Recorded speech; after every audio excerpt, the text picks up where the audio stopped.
Pour ceux qui ne savent pas, le Sénégal se trouve à l'extrême ouest de l'Afrique. Donc ça, c'est juste pour la culture générale, parce que ce n'est pas évident que les gens sachent. C'est un petit pays de 16 millions d'habitants qui se trouve à l'extrême ouest de l'Afrique, au niveau de l'Atlantique. Tout d'abord, on commence toujours naturellement par le contexte international. Aujourd'hui, le Sénégal a signé l'accord de Paris et l'a ratifié comme tout le monde. Le Sénégal aussi met en exergue ou en œuvre les objectifs de développement durable. Donc ce qui nous pousse aussi à aujourd'hui nous intéresser par le secteur des déchets, sachant que c'est un des secteurs de la contribution déterminée au niveau national. Donc c'est tous ces secteurs qui sont concernés, mais les déchets en particulier, c'est le sujet qui nous intéresse. Et ceci s'inscrit à l'échelle locale au niveau de 3 contextes. Aujourd'hui, on a un plan, dit plan Sénégal émergent, donc qui est le cadre de référence de toutes les politiques de l'État.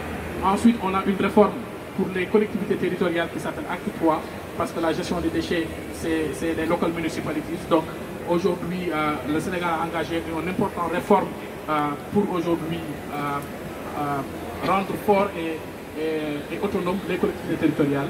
Et le troisième contexte aussi, c'est la CDN locale qu'on a aussi fait à l'échelle de la gestion des déchets pour aujourd'hui apporter une contribution en termes de mitigation. Et tout ceci nous a poussé aujourd'hui à nous sous-tendre sur la stratégie nationale de gestion des déchets. Au Sénégal, on a un master plan sur la gestion des déchets et qui est aussi le cadre où toutes les interventions de gestion des déchets se font.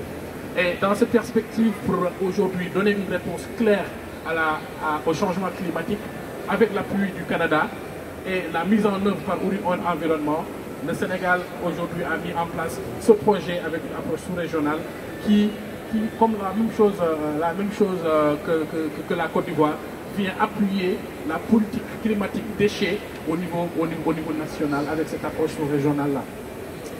Et ce projet, il est composé ainsi, donc je ne vais pas revenir sur les détails de la composition parce que c'est presque sensiblement la même chose. C'est les aspects techniques, c'est les aspects déjà politiques. Le projet va doter le Sénégal d'une stratégie nationale sur le compost, d'une stratégie nationale sur le biogaz et des normes spécifiquement sur le compost, d'une part. Mais de l'autre, le Sénégal était dans une perspective de construire, d'élaborer une loi d'orientation sur la gestion des déchets. Au Sénégal, le dernier texte qui réglemente les déchets date de 1974, il y a 45 ans. 45 ans, c'est énorme. 45 ans d'inertie juridique. Aujourd'hui, ce projet vient nous aider à finaliser la loi d'orientation sur le secteur des déchets solides, mais aussi la mise à jour de la stratégie nationale qui prend les éléments de la CDN en considération. Donc l'appui aussi technique, on va faire de la formation pour les inventaires parce qu'on va mettre en place une équipe ad hoc aujourd'hui de collecte et de consolidation de ces informations, des données climatiques pour aller vers un MRV solide et fiable.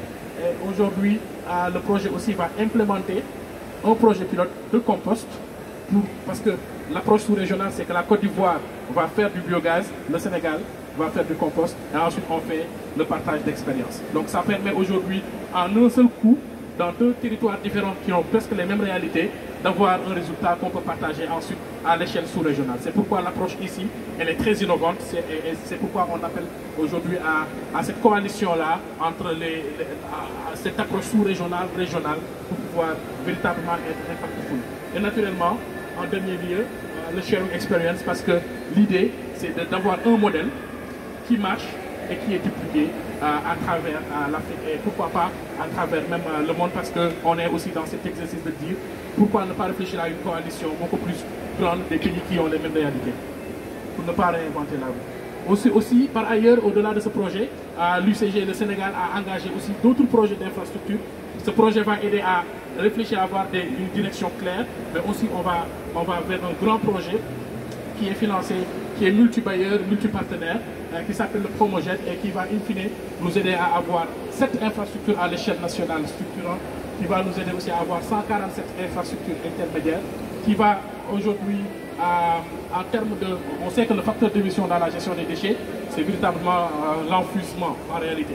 Et donc, on va aujourd'hui réhabiliter la présence des décharges sauvages un peu partout au Sénégal, près de 1 984 000 m² de décharges sauvages vont être réhabilitées au Sénégal.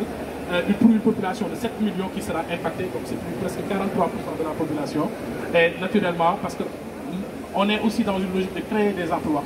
Ce n'est pas qu'un dynamisme économique ou c'est aussi un dynamisme social, donc pour créer des emplois et à travers ce projet, 3000 emplois directs seront générés. Bon, j'ai essayé de faire rapide pour ne pas empiéter sur le temps. J'espère que j'ai été bon en timing. Merci de votre attention.